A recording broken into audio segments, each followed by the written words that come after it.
O nosso trabalho é sempre organizar esse cenário para deixar o mais bem entendido por você que nos assiste. A Gabi falou sobre militares e aí a gente quer te mostrar aqui uma fala bem sensível do presidente do Supremo Tribunal Federal, o ministro Luiz Roberto Barroso. Ele disse o seguinte, classificou como papelão o desempenho dos militares no trabalho em conjunto com o TSE nas últimas eleições. Vamos ouvir. Foram manipulados e arremessados na política por mais lideranças, fizeram um papelão no TSE, convidados para ajudar na segurança e para dar transparência, foram induzidos por uma má liderança a ficarem levantando suspeitas falsas. E aí, Théo Cury, eu quero te ouvir ali, o presidente do Supremo falando em papelão e tudo mais. O TSE, bom, na eleição passada a gente viu uma abertura de caminho, né, para que até que as Forças Armadas fizessem parte e até um arrependimento ou até críticas, né, Théo, quanto a isso, essa abertura de espaço para as Forças Armadas, né, até que ponto a gente não foi para além das 4 linhas da Constituição. Quero te ouvir, Théo, sobre Luiz Roberto Barroso, por favor. Lisa, bom dia para você e para quem acompanha a gente. O ministro Luiz Roberto Barroso, presidente do Supremo, ele costuma voltar nessas declarações com relação à participação dos militares naquele processo eleitoral e aquela participação que foi a convite do ministro Luiz Roberto Barroso, que à época presidia o Tribunal Superior Eleitoral. Uma tentativa de trazer para perto os militares, à época. Havia uma crítica e uma acusação de instrumentalização das Forças Armadas pelo então presidente Jair Bolsonaro, que usava as Forças Armadas, de acordo com essas críticas e acusações, para questionar a legitimidade do processo eleitoral brasileiro, para levantar suspeitas, dúvidas e incertezas com relação ao sistema eletrônico de votação especificamente.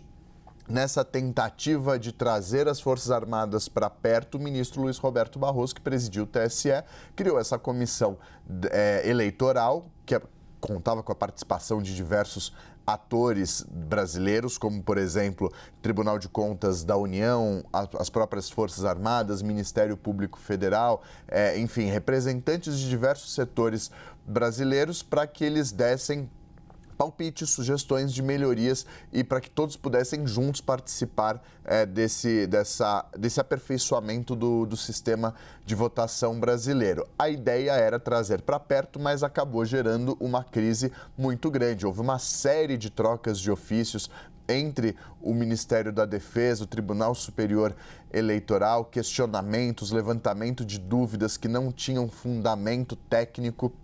Isso gerou uma crise muito grande e alimentou o discurso de Jair Bolsonaro de críticas, de suspeitas com relação ao sistema de votação brasileiro. Passado esse período, internamente lá no Tribunal Superior Eleitoral e no Supremo, a avaliação foi de que não foi uma boa decisão chamar para perto, porque acabou dando forças para esse discurso de que havia fraude nas eleições, que nunca foi comprovado, que era uma mentira e que fez com que Bolsonaro, inclusive, passasse a ser investigado por isso. O ministro, então, agora diz que elas fizeram um papelão naquela comissão do Tribunal Superior Eleitoral, mas, ao mesmo tempo, defende o posicionamento dos militares no pós, ou seja, no pós-eleição. O próprio ministro, no ano passado, disse que os militares não sucumbiram ao golpismo, em um claro aceno de que eles resistiram, e a gente está vendo isso também nessas investigações da Polícia Federal, principalmente com relação a Freire Gomes, que foi chamado de covarde